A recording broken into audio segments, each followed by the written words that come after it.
Wow, warmly welcome to this episode of Speak Up Monday, episode number 374, and my name is Nathalie, and tonight I will be your host.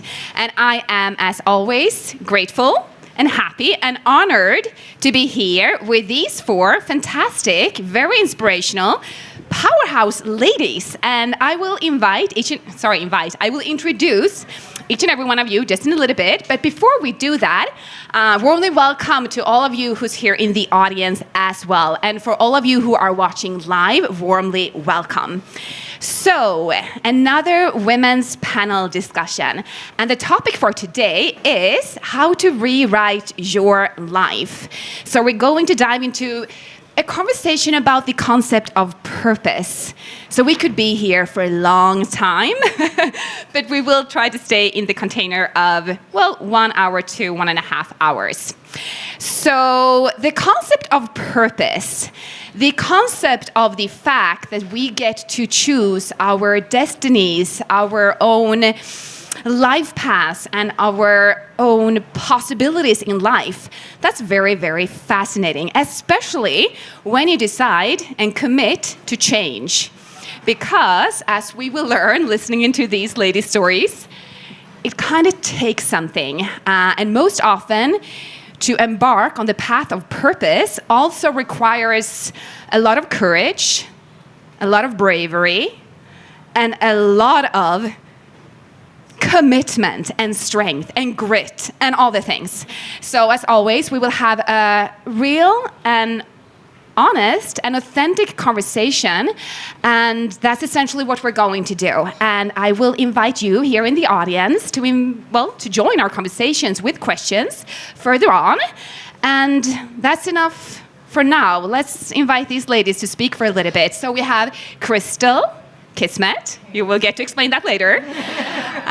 We have Stephanie, and we have Carol, and we have Sharni. And I couldn't be more honored to sit next to you and be in this conversation with you, because these ladies have lived what you could believe to be multiple lives, pivoting a lot of times, and they have been showing up for themselves, for their callings, and for all the things. Because again, embarking on this path of finding purpose can be not only beautiful, but it can also be very messy. It can be ups, and it can be downs, and it can be ugly and messy and all the things. But at the end of the day, it's also very fascinating to just see how things seems to fall in place, as we will find out as these women will share their stories. Okay, so we want to hear more about you. So a little short introduction: who you are, what you do, how come you're here in Bali.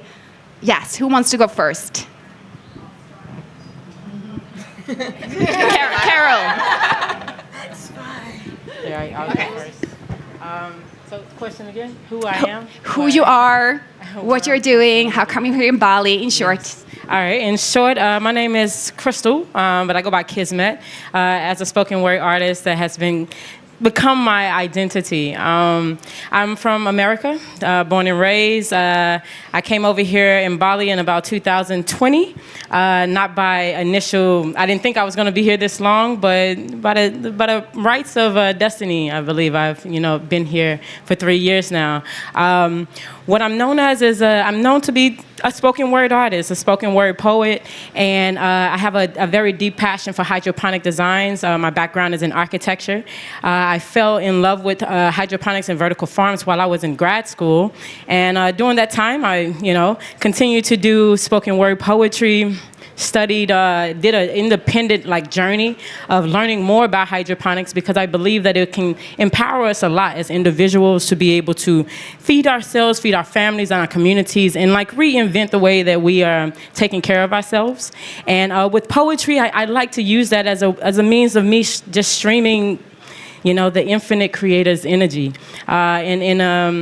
an effort to help us open our hearts and our minds and our consciousness, all of that good stuff. So I think that's a quick, good summary of what I have and what I do. So Just an add-on, this lady is absolutely amazing when it comes to sharing poetry and just, your presence and sharing what comes from within. Just an add-on. So yeah. Thank you, Crystal. Okay, Stephanie. All right. Hi, my name is Stephanie, and I'm the founder of Gracious Life. I started being a very successful film producer, traveling the world. But 10 and a half years ago, I got a call that my mother was seriously ill. So I dropped everything to be by her side and cared for her for the entire year. So in that year, it allowed me to explore a lot of facets about health in every sense, leading to the person that's sitting before you today. And now I guide people in their health and well-being journeys, creating holistic wellness solutions. I also do this in various forms of modalities like clinical aromatherapy, qigong exercises, nutritional guidance, bespoke programs in lifestyle medicine, well-being programs for global companies now, and curating signature holistic retreats to guide others in their own transformational journeys as well. And this has culminated in all my knowledge and experiences in those years to really show people that there's another way to living and being. So, thank you. We will get to learn much more about Stephanie's journey, and I think it's the most beautiful thing to see the tribute that you've created with your business to your mother. So speaking about building legacy, but we'll get to it. Thank you, Stephanie. Good evening or bonsoir. My name is Carol, and I am a storyteller, also a poet, and a vision whisperer. And I come from a small village where everyone thinks very small, but I got out and I was educated to think that logic is the only source of inspiration. And I absolutely did not believe that I had something called intuition. But now I changed. And I connect people to their intuition and to each other to enrich their life and their business and their career outside of limitations. I feel I need to add on a little bit on each and every one of yours introduction. If we're speaking about being on a path where we allow ourselves to try a lot of things, wait till you hear more about Carol's story. Speaking about finding the courage to just try new things. So that was an add-on. Thank you, Carol. And last but not least, Sharni, share with us a little bit about yourself. Thanks so much, Nat. Yes, Sharni Quinn, but in Bali they know me as Sharni Queen, which I absolutely love. They can't pronounce my first name, so I'm either known as Shiny or as Sunny. So I'm like, okay, I'll go with that. And I first came to Bali in 2010 on my own Eat, Pray, Love journey. I'd been through my own divorce, burnout, all of that, and came to heal. And it's been such a beautiful experience. That was many years ago now, but a transition into what I create now. And now I'm a wellness consultant. I'm a yoga teacher, I'm a life transformational coach and speaker, author, all those things. But essentially, I'm a cheerleader for women who are going through their own Eat, Pray, Love journey and who feel lost and who feel stuck and who feel trapped and who feel stressed out and burnt out. And I get goosebumps talking about this because I'm really passionate about it. And who just wanting a bit of a roadmap and trying to figure out how to do this, but not really wanting to do it on their own. And so, I inspire and support them to empower themselves to create more joy and freedom and balance and just redesign their life so they can live the life of their dreams. Wow, power introductions from all of you. And Sharni, you are indeed sunshine. And just to let everybody here know that don't yet have all the details, if you didn't get it, Sharni was actually before Eat, Pray, Love. She did the full thing before the full thing got really, really famous. Just so you know, you will get more details. Thank you so much, ladies. Okay, so we introduced the topic. How do we do it if we want to become conscious creators of our own realities and go for something that's aligned with who we are and being bold enough to carve our own unique paths when everybody else seems to be doing other things? I feel we cannot dive into this conversation without speaking about personality change, identity change, and essentially the journey of unbecoming who we thought we needed to be so that we can become, well, who we want to be, our destiny, whatever we want to call it. So where do we start? I know that each and every one of you have so much to share. So let's just start with going back in time, because obviously creating change starts with, some kind of awakening, knowing that, okay, this is not working. Something needs to change, and having the realization, okay, I am the one that needs to create this kind of change. So if you would bring us back in time, share a little bit about your old self, your old identity, so we kind of can understand the journey, in what you're doing, and not only what you're doing today, but why you are doing. Because I know that for each and every one of you, your story, your journey with all the things, the ups and the downs, obviously is a huge part of why you're doing what you're doing. So, Carol, would you want to start? Share with us. Who did you used to be? So I actually wouldn't frame the answer as who I used to be, because I don't believe that you ever stop being who you are. Well said. So I think it's a journey of re-becoming, in a way, because there are a lot of things that I do now that have reconnected me to things that I used to do when I was a child. And I would say that the reason why I'm writing a book right now is because there are a lot of things that I lost when I was a child that I need to be reconnected to. So I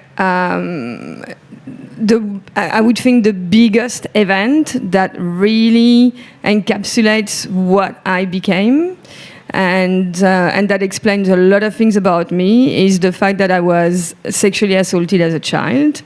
It happened once, but once is enough to frame your life in a completely different way and to develop all the thoughts, the insecurities that come with it. And that very, very, very much is part of me. And the reason that I'm doing what it is that I'm doing now, which is also a lot of work on intuition, is because I had to rediscover that I had an intuition. There was so much blame about making the wrong decision, about listening to a man who invited me, and a lot of thinking that all of this, this is my fault. Obviously, I can't make good decisions for myself. So I had to go on a journey to reconnect with that. And that was also, I would say, it became much more obvious as the years passed because I went through 4 relationships, which were not successful. So every time that there was an ending of a relationship, I used to tell me that there is something that is really wrong with me, and I have zero intuition. Obviously, that's not true, and the rewriting of myself, the understanding that the reason why I was able to escape the threat that I was under when that man was assaulting me was because I had intuition. But I only discovered that last year when I stood on stage here in Bali and told my story. And with that power, it was very, very clear that I really needed to tap into this, and it's a journey that I started to take a few years ago after a very painful breakup, thinking, what am I doing? And I don't want to be making the same mistakes again. So I really believe that your intuition is the best tool that you have in order to know what it is that you really want to do with yourself. Thank you for sharing, because we also know that there comes great power and healing with sharing our stories and also, of course, owning them. And to share them on stage is obviously, well, that takes courage. So thank you. So we're speaking about intuition, which comes very natural in this conversation and also obviously aligns to, well, finding, creating purpose, no matter what you want to call it. So most often also it kind of starts somewhere, and obviously there can be a lot of defining moments. There can be many different shifts in situations. So you were sharing something that you know right now, of course, has been very important for your journey of, well, both becoming and unbecoming. So what would you say, Crystal, for example, if we go to you, if you would share a defining moment, you know, your life, born and raised Texas, went to Las Vegas, did your thing, and obviously now you're here in Bali. So take us back a little bit, like what happened? Well, initially, of course, yeah, like you said, I began in Texas, Dallas, Texas, and I went to undergrad at Texas A&M. It was like a normal, you know, college experience. But as I was going through that, I started to experience like a question if architecture would fulfill me, right? Because I felt like it was something that was meant to be for the people, right? You're designing for society, you're designing for families, and I wasn't finding that. I was finding, you know, hospitals and things like that. But I still decided to pursue architecture for grad school, and at that time I fell into a love for film. I thought I wanted to do production design, right? So as I was in grad school, I was working in film and just doing the things, you know, still doing poetry and things like that. But I came across a colleague in my studio, and he was studying integrated building systems, and everybody kept going to this desk, and I'm like, what is this about, you know? And as I went to it, he mentioned something about vertical farms, and when I looked it up, and immediately it was like this rebirth of love and purpose that came inside of me for architecture. And in that, like, you know, I already started dissecting. I was like, yeah, this building is beautiful, but you got to split it up and sprinkle it throughout the cities and create this network of farming. And from that point, I just kind of went on this journey of like finding my way. You know, my professor, I remember, I won't ever forget the day, you know, when I was presenting, and he was like, you know what, Miss Wilson, you know, this is great, but you're a dreamer. And I'm like, wow, yeah. Why do I feel like it's what do you call it, insult? But from that point, I don't know. It started to shift my drive for what I wanted to do, and so that journey wasn't easy. It's still an ongoing thing because it wasn't a lot that I could actually fall into from that point. And I just continued to research, do all that stuff, and learn my way. And then it came to a point where I felt like Vegas was there, but I wanted to explore more. And I got the urge to leave, and I did. I thought I was going to Thailand, but my flight kept getting canceled. Someone was like, Bali. I was like, Bali, where is that? Yeah. And they're like, Indonesia. I'm like, Indonesia, where is that? I looked on a map and realized it was close enough to Thailand. So I was like, you know, I got to go. I'm going now. And I did. And it happened to be March 2020. And as we all know, that's where the world changed. And from that point, I had the choice of either staying or going back to the States. And I just decided to stay. And since then, like me following that intuition, I mean, and I wasn't one to always usually do that, but it has began to transform my life in a way that I couldn't have imagined. You know, the journey that I have here, I know, and I don't want to like hold the mic because I can go into that detail, but the journey of just being here in Bali alone has transformed me in a way to where I have a self-confidence and awareness that I don't think I would have been able to find if I stayed contained in the same same environment. So that intuition, and right now I'm just always following it. I'm still working on hydroponics. I just really recently was accepted into an accelerator program. So I'm like, okay, we're making progress, we're making moves. And and so I would say, that could be my answer. I mean, poetry is, can I say one thing about that? Just one Yes, you may. So one thing about another thing with intuition. So as a poet, you may think that it's easy to always talk, because you're in front of people. But I had this big thing too, where I was afraid to do things that I hadn't yet practiced. And just recently, I had an experience where I had opportunity to get on a stage, and do what, I don't know if you guys know anything about jam sessions or anything like that, but I jumped on stage and decided to do it. And since then, even from that point, so much, it's a transformation inside to where a self-confidence that has rooted up inside of me to say, you know what, you can accept yourself. If everybody else is accepting you, by God, you can accept yourself. And so that in itself has also helped me to follow intuition, because I had the intuition, but I was like, I don't know. And it worked out, so led to many things.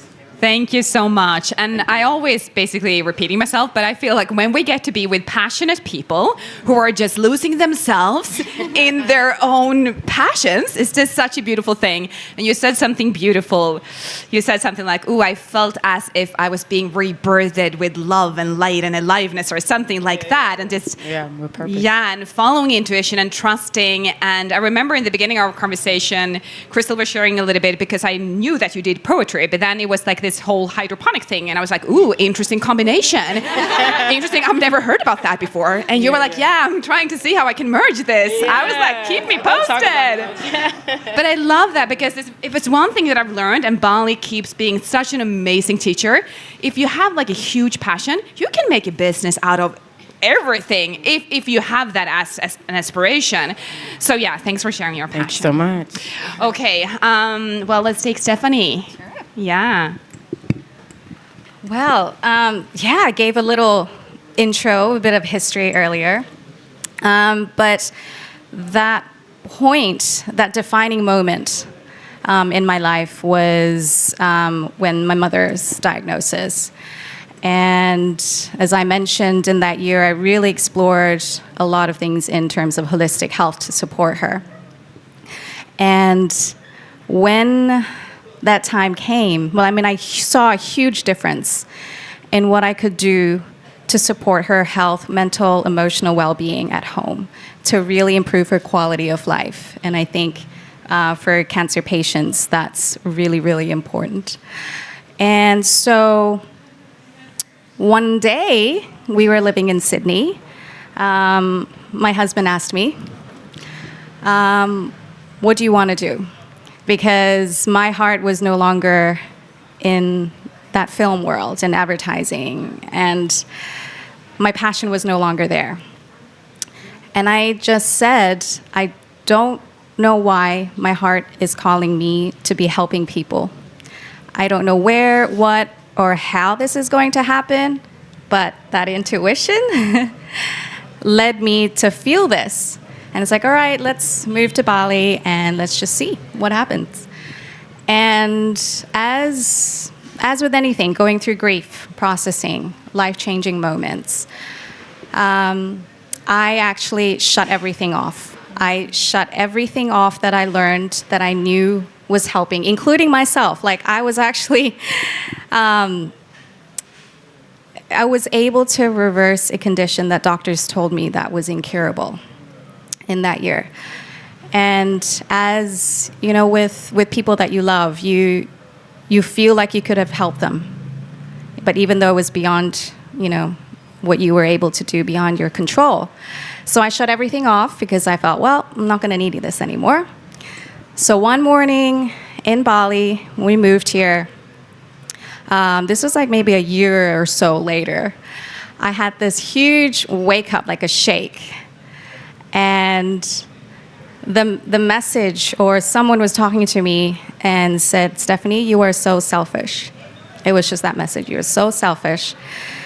You are not sharing what you know to be helping people. And I honestly completely forgot about that moment on the beach with the conversation with my husband. And at that moment when I heard that, it actually brought me back to that moment. And I was like, right, yes, help people. So I was just lying there and I said, okay, if I could just help one person with their health or avoid any illness, reverse, heal, then it would justify the loss of losing my mom. So, and I could feel instantly the grief lifted from my body. Like it was just lifted up my body. And it's like, wow, I didn't realize I was carrying this. And at that moment, I'm like, okay, now what? Now what? But as you know, like when you put that intention out there, the universe would conspire. And soon enough, people would slowly come to me asking questions like, what can I do to help them? And eventually, the things that I learned and the things that I could help and to support and guide them in all these holistic areas was successful. And I was like, okay, well, maybe this is really my true path. And the second defining moment, again, tested me when there was a mysterious mass in my body that was not possible to get rid of without conventional medical methods. But I knew again that trusted in that innate wisdom in my body to heal. And once again, and this is the message that I want to share with people is that we all have that innate wisdom and that power to really heal. And utilizing all those experiences and knowledge, I was able to naturally heal from that and reverse it naturally in holistic ways. And that's why it's become my true passion to really guide others in this way as well, and showing, again, the intelligence that, you really do have this capability to heal, given the right circumstances. So it's been culminating of all these moments, and like what you mentioned, this legacy, it's a tribute to my mother. So A Gracious Life is a tribute to her because her name was Grace. So without the experience that I had, I wouldn't be the person that I am here today. Wouldn't be guiding from that one person has rippled out to hundreds and thousands in nearly over a decade. So it's a gift. So, yeah, thank you. Thank you. First time I met Steffi, and she shared this story with me, and I cried. And then the second time she shared it, I cried too, because if we would have the time to get more details, it's just a very touching story and very powerful. And I loved it how you used the perspective of framing it as, so within everything, it brought me this gift, not only me, but obviously the world, because as for now, you're helping countless people. So that's just very, very inspirational. Thank you. Thank you. Okay, and we're obviously speaking about intuition, we're speaking about purpose, and you've probably heard the lady share a couple of times this innate wisdom, something that just lives within, that's bigger and greater than any what, how, shit, it's just bigger, and it's obviously big enough for us to just trust that, to go and have this unwavering faith that in some way, who knows how and what and why, it will just fall into place. So Sharni, and going back to what you were sharing in the beginning, people here kind of knows you like, sunshine, and as you can see, obviously, this glowing lady. And I think it's so important to address, because when we're speaking about, creating a change, rewriting our lives, creating something else, it's so easy to just look at the end result of what success, or whatever we want to call it, looks like. But what about these steps? What about the journey? What about the path? Like, what does that look like? What about the mess in between that actually creates the full thing? And I know, obviously, that you have been going through burnouts, you have been tackling personal challenges and so many things, and that is the reason why you feel so massively passionate about what you're doing. So same thing for you. What do you want to share with us a little bit? Not where it started, not when you were born, but just basically your defining moments. Sure. I know it's been a couple. There's a few. Yeah. And I think I'd also like to actually just start, just before I get into those defining moments, I'd like to just say, like, you ladies are all such an inspiration. And Stephanie, I so resonate with your story, because my parents have really been such a rock for me and such an inspiration in my life as well. And thankfully, they're also still here, and they're actually in Bali at the moment. So in their 70s, they've been running around the island, and we've been on the bicycle and stand-up paddling and all these crazy things. So I realized, and when you were saying earlier, how did it all start? And how that person that we used to be, but like you mentioned, Carol, it's not about, being a different person. It's actually coming back to who we essentially are. And my story did actually start at birth, and I'm not going to be here for sharing a story over the last 40-something years. But it really is about, I've always been a free spirit. And I've always been a woman who can't be stuck in a box. There's free butterfly, and I need to have that freedom. And I was actually born, my parents decided to travel around the world for a year. And they were 25 at that point, and at that stage, 25 was pretty old to not have any kids yet. They'd been married for 5 years. They were ready to settle down, have kids, have a house like everybody else did, but they wanted to travel first. They wanted to have experiences. They wanted to live life. And so it was coming from South Africa, it was apartheid time, so we had sanctions, and you couldn't take a whole lot of money out of the country. So my dad was literally saving money and sending it out every year. It's not like nowadays where you can just buy a ticket and get on a plane and go somewhere. So it took a lot of planning. And then 2 weeks into the trip, they fell pregnant with me. So obviously that was not planned. And my dad wanted to come home, and my mum was like, nope, we carry on going.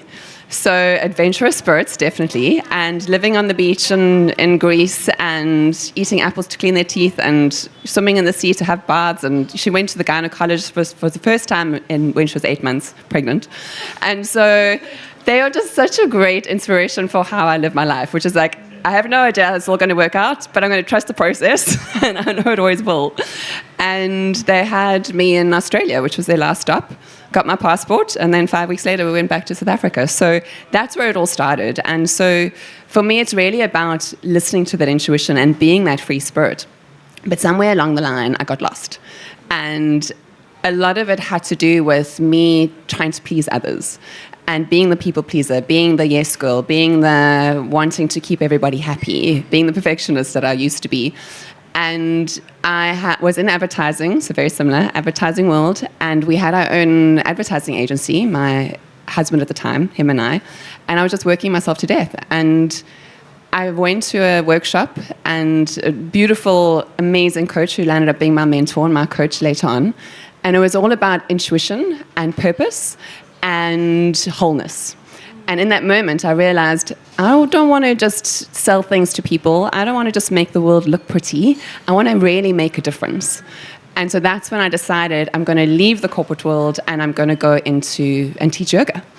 And that was in 2007, when yoga wasn't really a big thing. No one knew about all this stuff. And I got asked a lot about what is yoga. So it's been a beautiful, transition, and being able to witness this whole big explosion of wellness over the last decade and a half.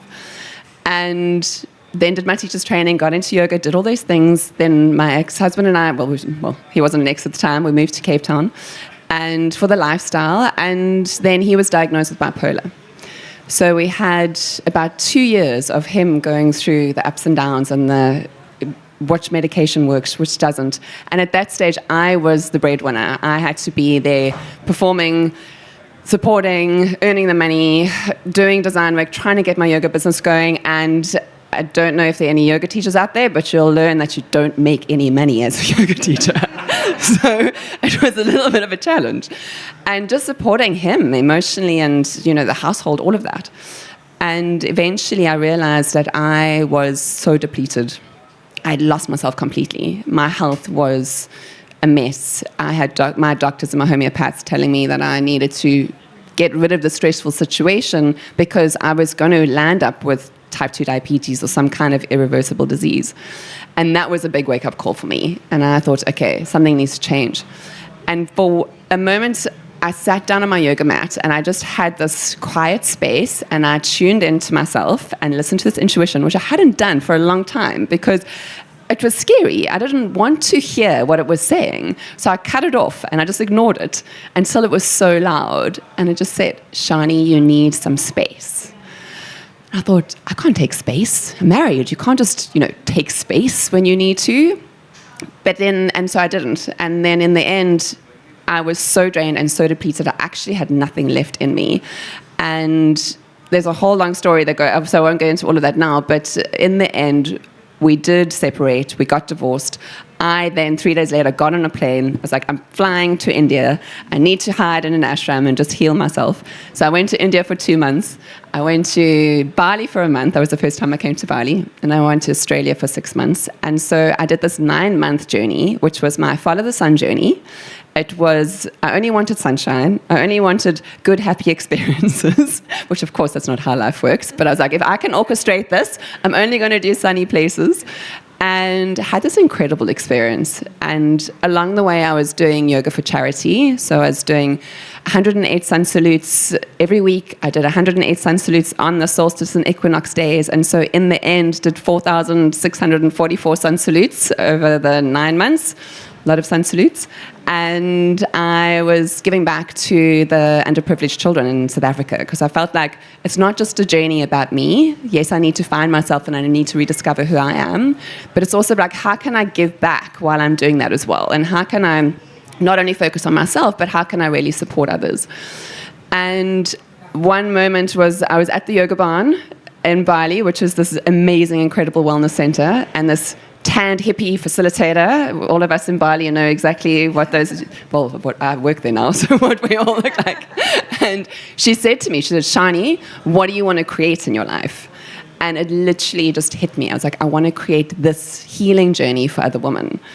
And so that is what I did. And I went home and my wellness company, I then renamed it and called it Follow the Sun, and took incredible women over to Bali for retreats and to Sri Lanka for retreats, and we did yoga and wine retreats in Cape Town, which were a real hit. And so we had this incredible business, or I ran this amazing business and created this empire around, supporting women to create their own sunshine and find their own intuition and find their purpose. But what I learned, the next defining moment, was that even when we're living on purpose and we're doing things that we love, we can still burn out. And that for me was such a big lesson because I realized I was still living those limiting beliefs, and I was still doing the things that was causing me to burn out in the first place when I was with my ex-husband. And so this was really about still giving to other people and not giving to myself. And so next defining moment, landed up in Bali. And I was like, I'm doing my own burnout recovery program. I didn't go home. I was here for running a retreat and never left, and broke up with a boyfriend at the time and said, okay, I'm staying. I put myself on my own burnout recovery program, took myself off social media for a year, and I literally just focused on my healing. And that was now, 5 years ago? And now it really is about how to shift that and how to then support other women so that they don't have to go to rock bottom and get to that place that I did. But the whole time it was about listening to my intuition, and same thing, intuition and purpose. It's how I totally live my life now. Every single day, it's like, how can I tune in to myself? How can I listen? What does my body need? And so yes, I am a very different person to how I was before because I don't push myself anymore.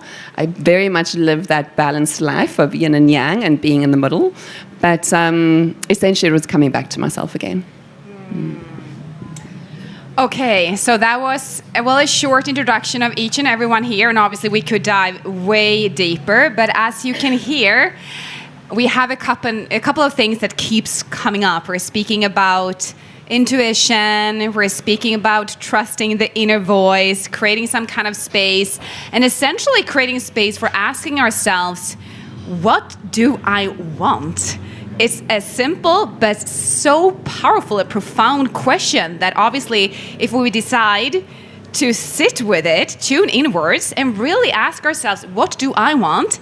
Not what others expect of us, not to make choices to please others, but trying to move beyond that, to stay true to our own paths and our own voices, and trying to know the voice that lives within in the middle of everything that's going on. So thank you for sharing all of your stories, well, parts of it.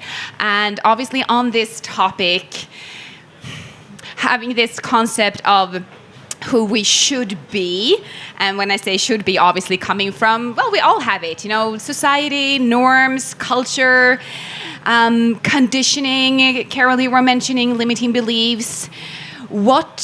Because we are speaking about rewriting our lives, and it sounds beautiful, okay, but how does it really work? Where does it start? Does it start with that powerful question, hey, what do I really want to do? Or the questioning, what would you say, Carol? It looks like you have something to say. Where did it start for you?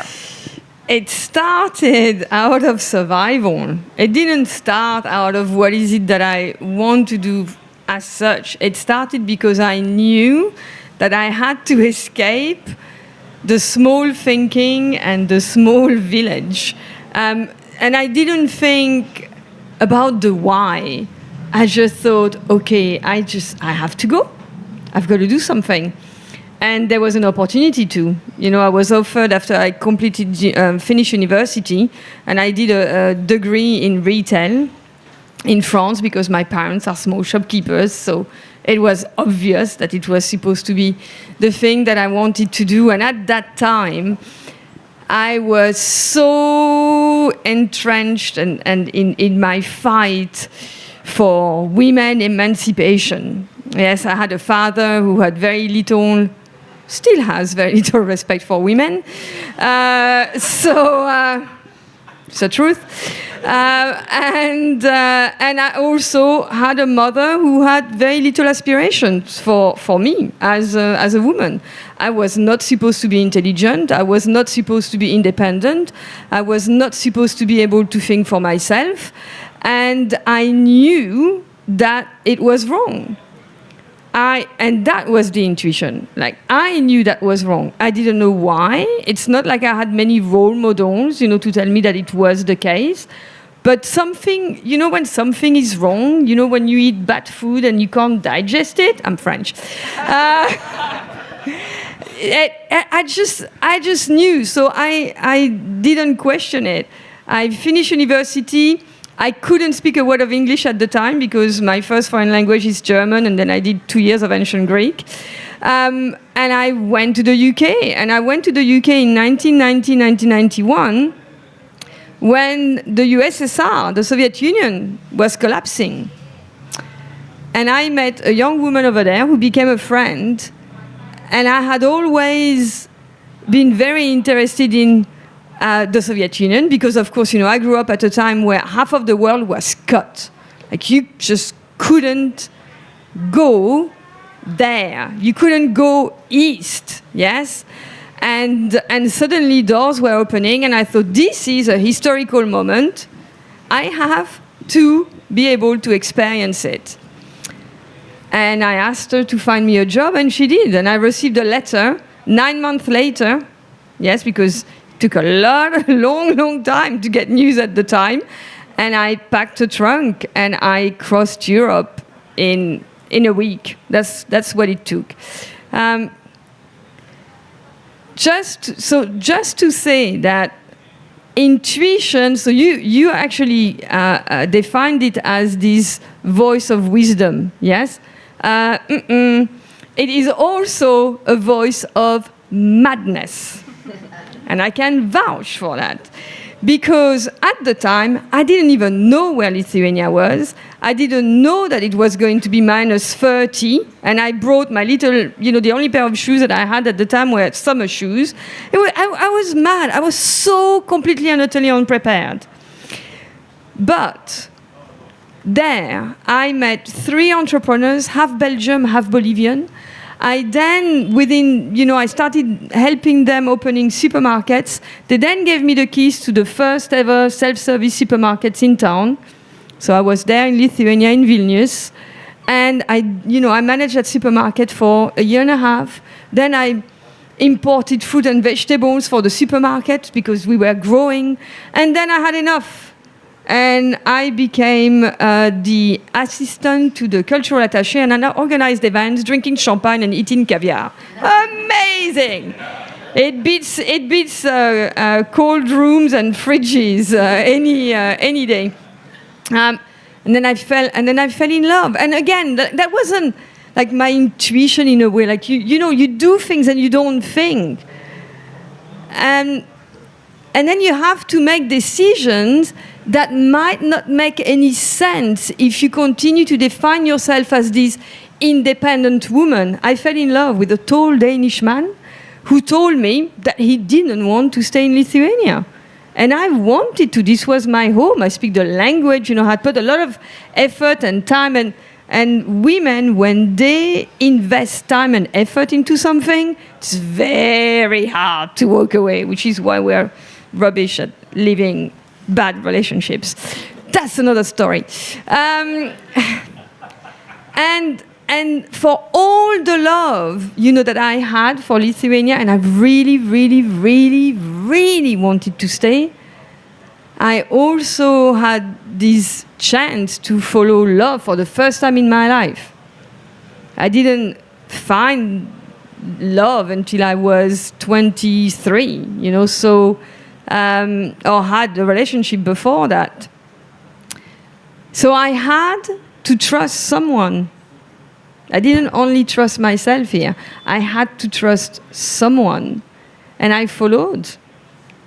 And he actually opened to me the world of traveling, because he took me to Australia, to New Zealand, and to India before he imprisoned me, or I imprisoned myself in the UK for 20 years, which was a mistake.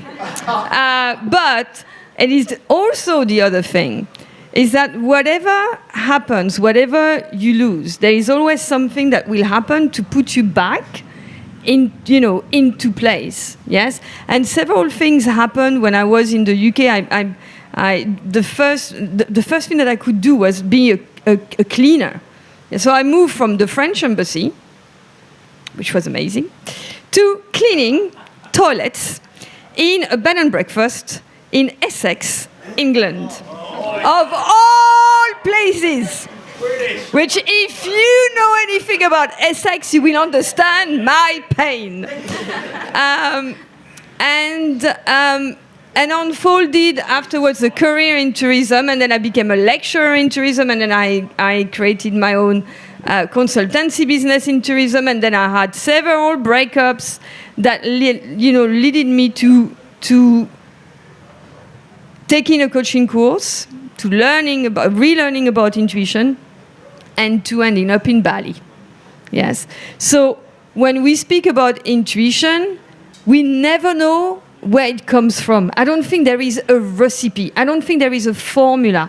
Some of us take it from other people. Some of us, take it from in the inside of us, and purpose is the same. You cannot live a life of change and say that you only have one purpose.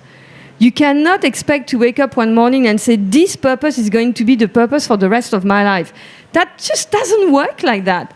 For 5 years of your life, you're going to have one purpose. For another, 5 years, you're going to have another one.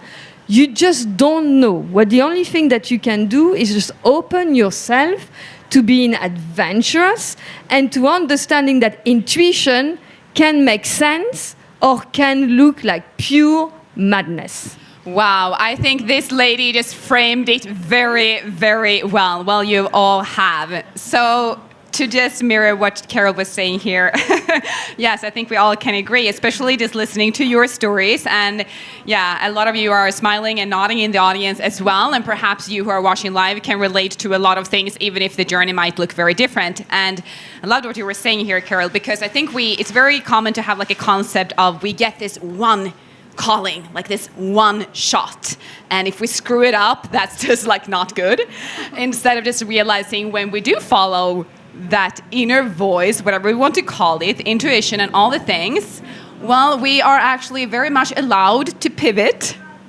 and to change and to be these creators of our own realities. Not saying that it's beautiful and smooth and perfect at all, just hearing some of your stories here. And it's interesting because each and every one of you have been mentioning in some way or another switching environment.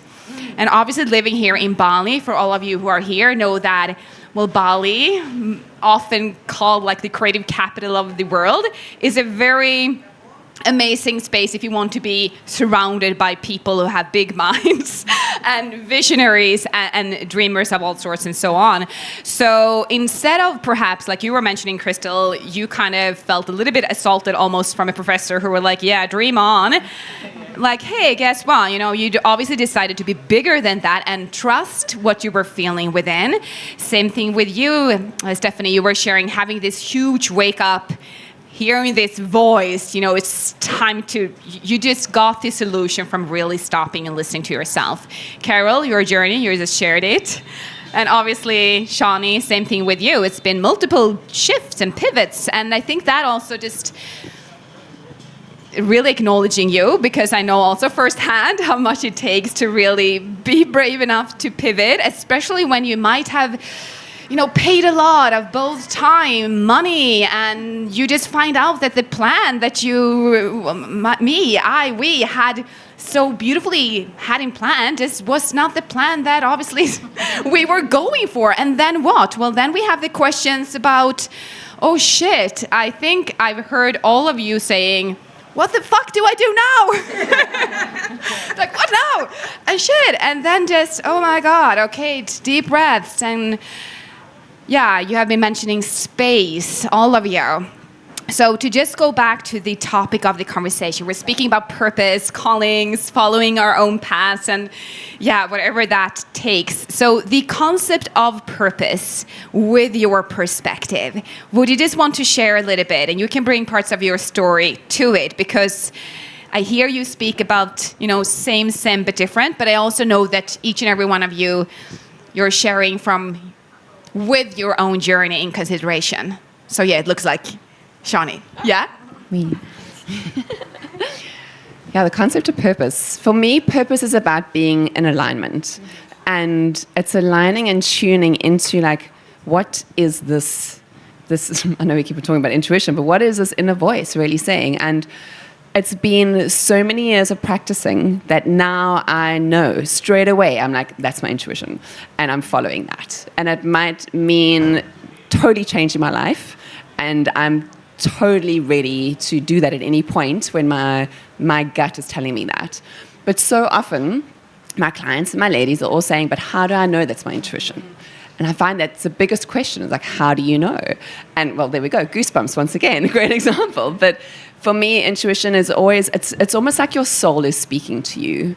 And your soul is always going to guide you on where your path is and where you're going to be most aligned and what your purpose is. Because we're all here for a reason. Each one of us has the most amazing, beautiful gifts. But my gifts are going to be different to Carol's, different to all of these ladies. And so my intuition is guiding me to stay on that path. And stay on that path using our gifts, where it's definitely about, you know, yes, connecting with ourselves, but how can we make the world a better place as well? And so it's learning the tools on how to know what's intuition and what's not. And I learned from my mentor that intuition is always going to be supportive. And it's going to be a gentle message. Well, okay, wait. Intuition is gentle, but the universe isn't. So intuition you will feel. And to me, intuition is always about, it's an open feeling. It's open and expanded. When I feel contracted and small, and I'm like, that's a no.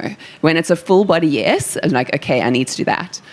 And when we're not following our intuition, or we're not living on, I always call it living on purpose, not living on purpose, that's when the universe gives us a little bit of a nudge, you know. So there's a little bit of a nudge, and then there's a little bit of a punch, and then there's a slap over the face, and then there's like a bus that literally like rides over you. And so I've had the buses ridden over me so many times in my life, I've learned to listen. So now when there's just a little hint of things need to change and intuition is telling me something, I react and respond like that. And it is incredible. By living this way, and coming back to what I believe purpose is, it's about living in alignment. And when you do that, everything flows. And it's the most amazing feeling when I have so much fun. I play with the universe and okay, let's be in flow. And how's this going to work? And oh my word, I'm going to just book a flight, and go back to Cape Town and follow these things. And it's just, you never know where you're going to land up. But the more you are listening to that and on your path and listening to your intuition and following your purpose, then the more life becomes easier and it becomes more in flow and it becomes more it doesn't seem so hard anymore. So I'm not living any other way. It's a non-negotiable. And for me, it's not really a choice because when I was so burnt out, I didn't have a choice. I literally couldn't get up. I couldn't stand up without fainting. I couldn't stand up. I couldn't walk up this tiny little hill without, literally vomiting from exhaustion. And when I realized that if you don't have your health, you have nothing. And so I was not forced, but very much guided to listen to that intuition and to be on purpose and to live this way. And I do it every single day, and I use all the tools that I've learned along the way to be able to do that. And it's just a non-negotiable for me because I know what the alternative is, and I'm not prepared to live in a way that's not on purpose. Wow, so can you feel the power in these ladies when they're sharing, knowing who they are and what they're about? Thank you for sharing, Sharni. And we want to hear you, Crystal and Stephanie, your takes on that. And before I will invite you in the audience to ask some questions in just a little bit. But first, what would be your concept of purpose, Stephanie? And then Crystal, I want to hear you as well. So purpose, very similar to living in alignment, is just following that truth within, doing what we love. It's doing what we love and in service, but more importantly, in service to ourselves. And in service to ourselves, we are able to serve others in just the most amazing way. When we really show up for ourselves and just be that example, just living who we are, living a gracious life, and everyone else can actually see that. And at the heart of a gracious life is a deep sense of purpose and contribution. And another big love and dream of mine is revolving around education and supporting children in underprivileged communities. And I've been doing that for many, many years. And even since I was a kid, 8 years old, always growing up, supporting various projects and with revolving around education. We've also done work on supporting yayasans and, proceeds from photography book that my husband and I created, went towards, the school. And so with A Gracious Life, being a part of what we do, our services, my clients, every single person contributes to this service of contribution. And to date, Roots Institute Center has been the biggest dream of mine because now, today, 300 children in the slums of Nairobi in Kenya receive free education, shelter, and meals. And it's just a big part of mine.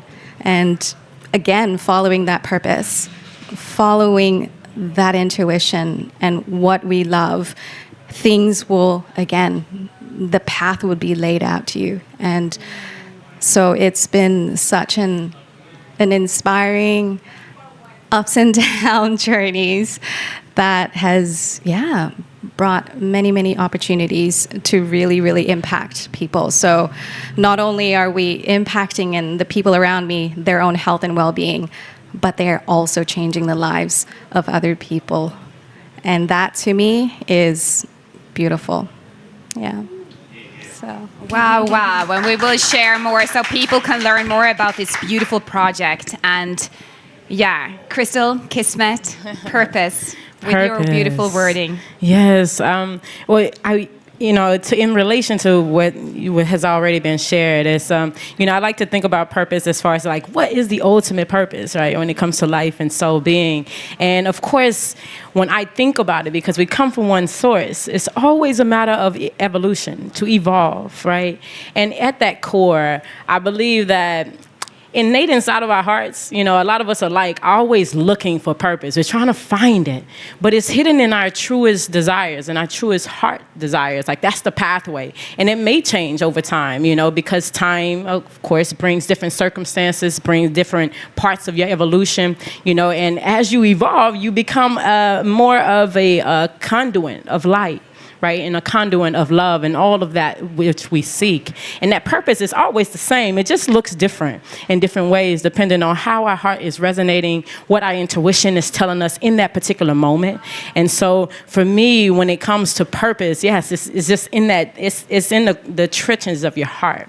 And like if I was to relate it to like even my journey right now, it's like, when I discovered, okay, cool, I'm a poet, yes, I am an architect turned hydroponic innovator, yes, and then I had someone to say, you gotta choose what you want to do. You can't do everything, and as I tried to actually do that and try to say, okay, well, maybe I should just focus on hydroponics, that's for everybody, and then maybe I should do poetry because that comes most natural to me. But then I'm like, there must be some sinking common denominator between them all, and it derives in that same purpose, and that same purpose is really to truly evolve, to find and know what it is I truly want to do. Like what makes me happy, what makes me feel like I am feeding and giving and nurturing both myself and then everybody else. So it's just like, so purpose moves through me now in what I do. And it's not the easiest journey again, because, as a poet, how do you make money as a poet, and how do you make money initially as an idea innovator? You got these ideas and people are like, there's a system already out there, how dare you? But I think it's most fulfilling when you're going through that journey as you're following your heart. And even though it gets difficult, even though those times come and you don't know how you're going to get past the next moment or the next month. But it's something so rich about being able to hold the courage to move through that it just opens up something. And it's like the universe has this unique way of evolving us no matter what, and that's the purpose. We can't escape it, and that's why it's like until you're like the only time that it feels very heavy is when we're resisting it. The purpose is ongoing. It's like that's that default setting that we really don't got to worry about. It's like you don't know your purpose, but just follow your heart, and as you do that, the pathway will show itself to you, and just enjoy the journey. Wow, thank you for sharing. And I just want to say as well, there is obviously so much wisdom in each and every one of these ladies' stories. And I would want to ask so many follow-up questions, but I won't do that because I will invite you in the audience instead to ask a couple of questions. But before I do that, it looks like Carol has something she really wants to say. I just want to add something on the subject of purpose. Some of us find their purpose. And for some of us, we need to find our purpose. We need to let our purpose find us.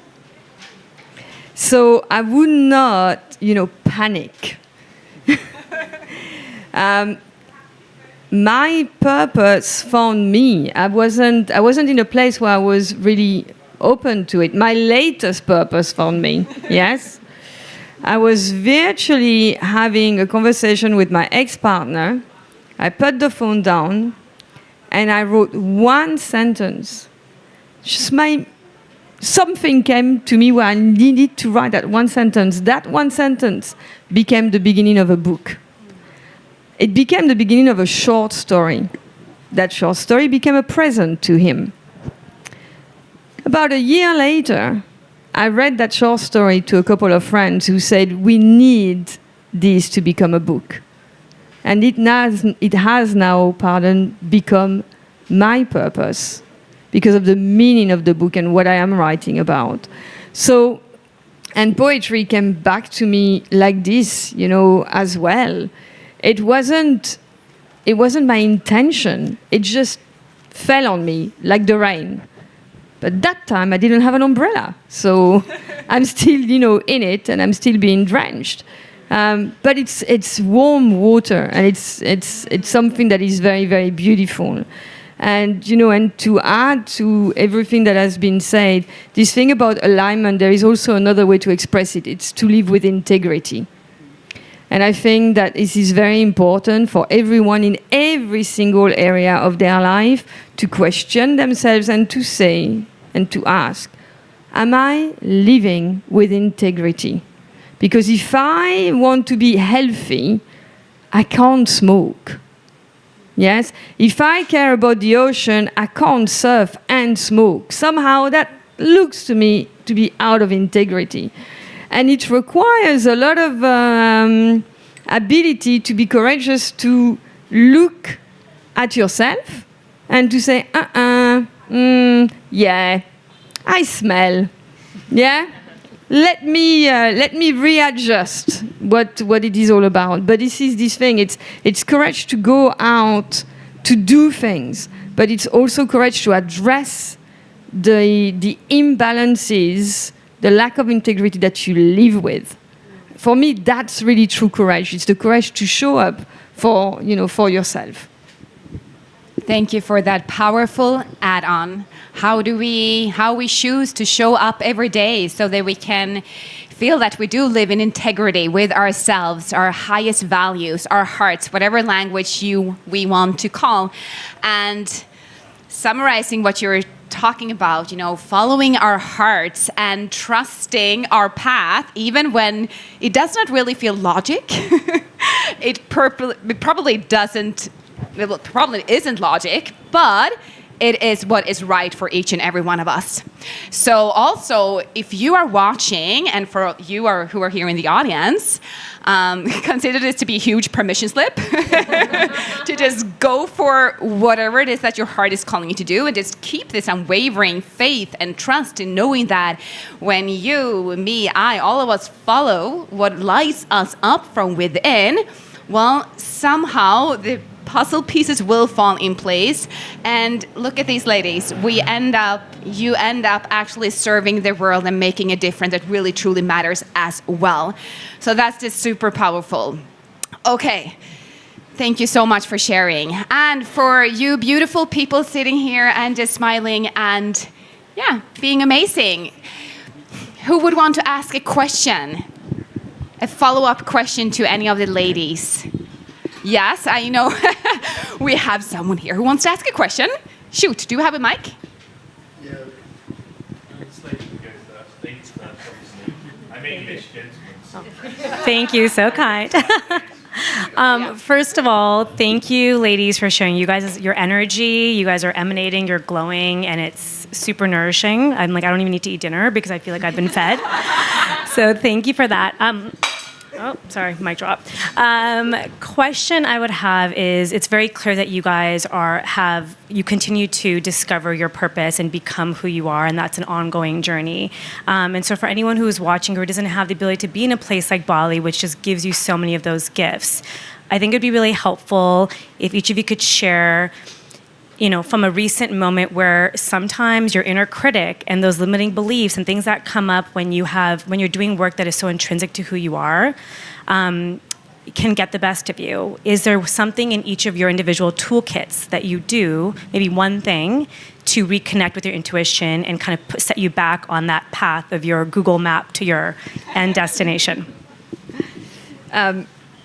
I absolutely lean unapologetically into my emotions. I think too often we are told to just move on, and in a way it's also my tool of creation, and I've had to accept that. Yes, so I live with the fact that I need to go through the whole process of crying, of wailing, of feeling like a victim, blah, blah, blah, blah, blah. And then when that's done, I'm ready to move on. But if I try to hurry the process, it doesn't work. And as a result of going through that process, I write amazing poetry. So thank you. It's an understanding of the fact that actually it's a good thing to be yourself and to go through these emotions. It's not a bad thing at all. So be emotional. Thanks for the question, Bhavna. Really good one. And for me, it's yoga is like my biggest tool that I use. And no matter how I'm feeling, and especially when I'm in that space, it's like, get on my yoga mat. And that's often when we fall off it. We're like, I don't have time, I'm too busy, or I'm too, life is happening. And that's when I need it most. We all do. And for me, it's because what yoga does is about, and this is what I'm really teaching and how I teach, it's about getting out of our heads and getting back into our body. And when you're back in your body, that's when you're tuning in again. That's when you're in your intuition. That's when you're feeling guided. That's when you can really listen. Like, what is my body telling me? What is the intuition telling me? And so often we get so caught up in life that we forget. So, yeah, that would be my tool, is get back on your yoga mat. Crystal and Stephanie. For me, similar body work is Qigong. So with Qigong, I was able to cultivate this inner awareness. And this inner awareness has been a guidance for me in understanding more about myself, my emotions, energy.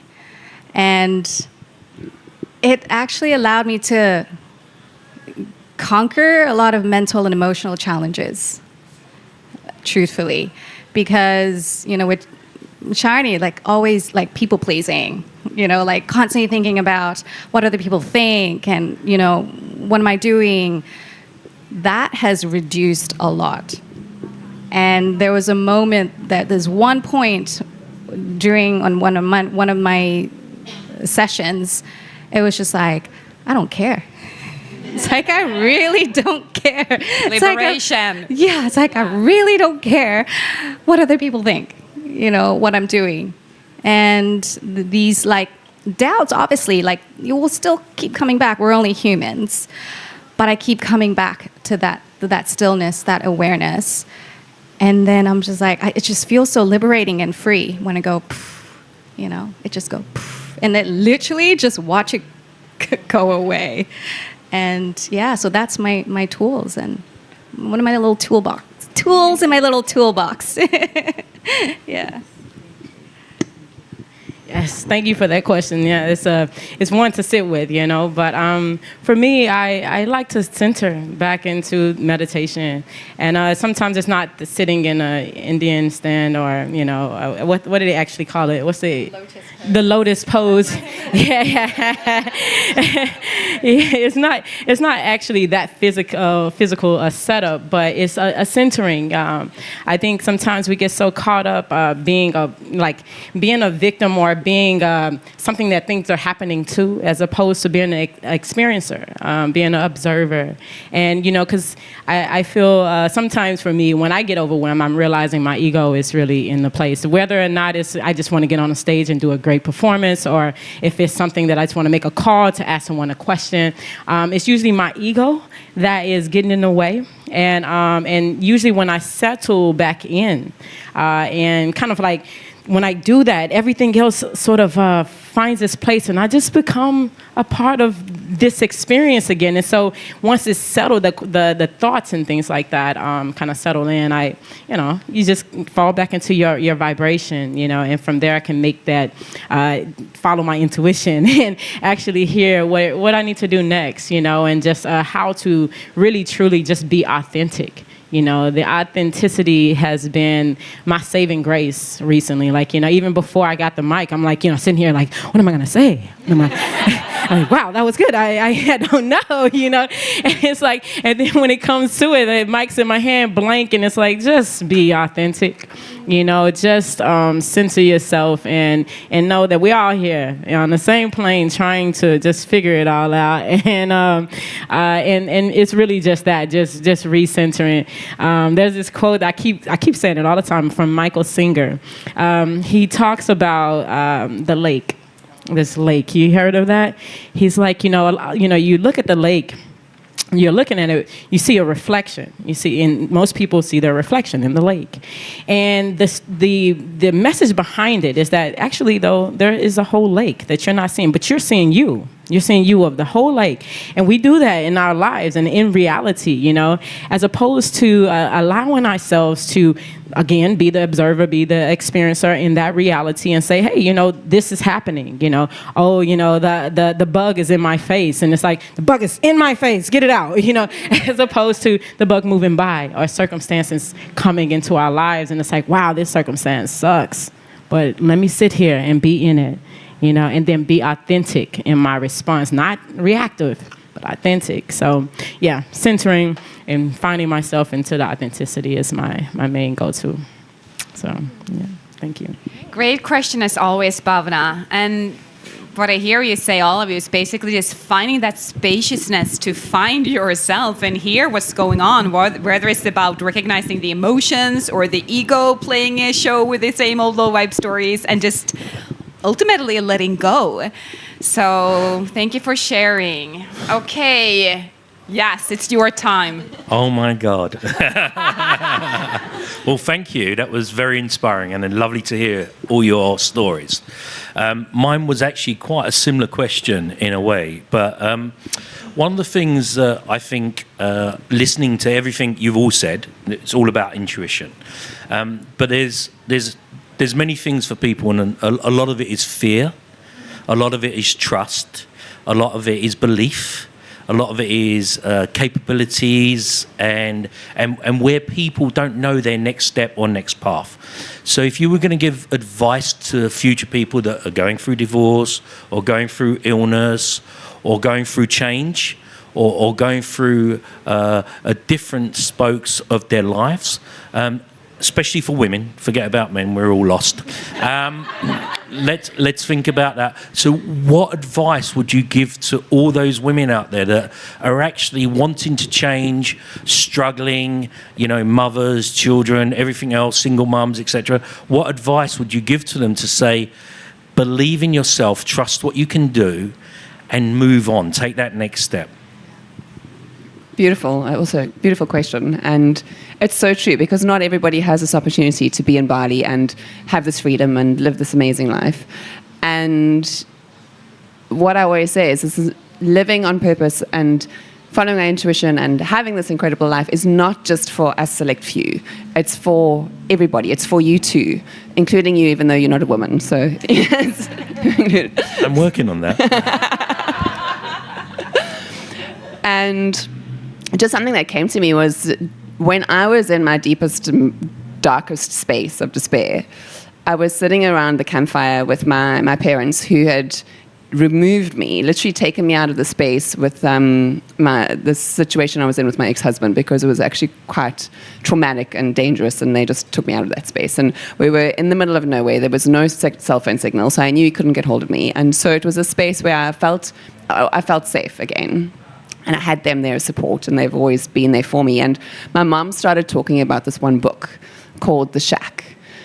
And I won't go into the whole story, but what I remember about what she said was this, and I might have just made up my own line of that whole story, but it was, have faith and trust the process.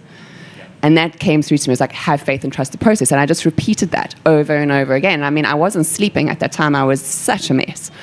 And I just repeated that over and over. Have faith and trust the process. Have faith and trust the process. And that was the first night that I actually slept. And since then, whenever, life gets really tough, I just remind myself, have faith and trust the process. Because we need to all believe that we are supported.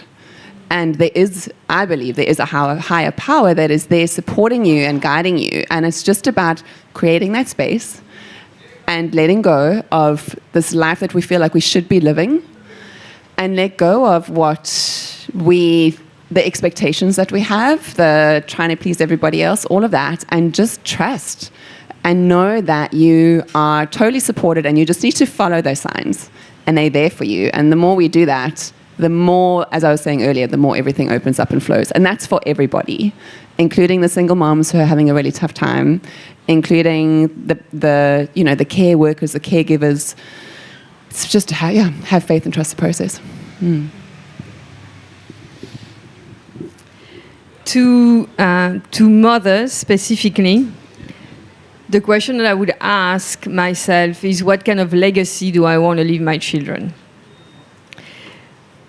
In my experience, because I'm still working on my faith and my self-faith as well as just spiritual faith, it's not really that faith that pushes me forward. It's what I'm doing in that particular moment. So I have faith in what I'm doing. I don't necessarily have faith in the universe or faith in myself. But I am so attached to what I'm doing that I'll do anything in order to do it. And something that really also helps, because right now I am, experiencing moments, and the two of us, we will know, when you decide to be an artist, and suddenly it lands on you, oh my God, I'm an artist. And how am I going to pay the bills? And I started writing this book a year and a month ago.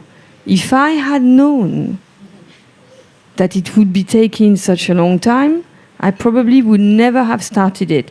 So this ability to be rather delusional does help. And I would resume it as such, like, just take one action. What is the next action that I need to take? You don't think about all the other actions, because then you will stop, yes? And also an understanding that I used to teach women how to become free, fabulous, and fearless. Fearlessness does not mean that you are fear-free. If you were fear-free, you would be a psychopath. So to have fears actually is part of the process. But to have an end result in mind is what is going to drive you. And if that end result is just do one little thing at a time, and then it might take 5 years. Some people take 5 years, some people take a month. There is nothing wrong in any of the processes that people choose to embrace, as long as they go towards something. They go towards a destination, and they know where they want to go. And even if they don't know, just taking that one step might mean that someone is going to suggest something where they're going to have this moment. Yes, like it's happened to me. And then seek help. But don't seek help from people who are going to validate your fears. Seek help from people who have done it and know, and will not blame you, will not wrong you for wanting to be who you want to be. On the topic of seeking help, in relation to health especially, as a woman, I went through a couple of health challenges revolving around women's health. And now I lead other women in that. And to be able to witness these amazing transformations is, again, just wonderful. And to really, really trust again, have faith, because I witnessed it firsthand.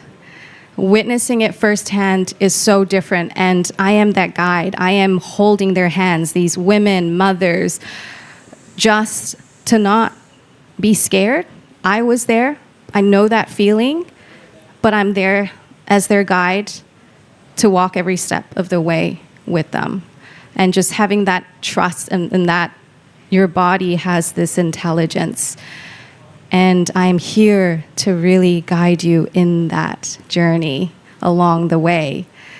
And seeing them come through it, one of the ladies actually said, I no longer need surgery anymore. To hear that from her, wow. I'm getting goosebumps. So again, it's, coming from a woman myself, and just really, really lighting that path for them, and just say, there's another way. And if you would allow me to trust in me to guide you, I'll be there with you every step of the way. And yeah, by just hearing that, just hearing someone there to support you might just be that one step that they need to take. Yeah, no matter how scary that is. Yeah. So. Wow, it's beautiful. So, like on the touch and topic of fear, and I would say that we would have to start with seeking that help, seeking for that support system.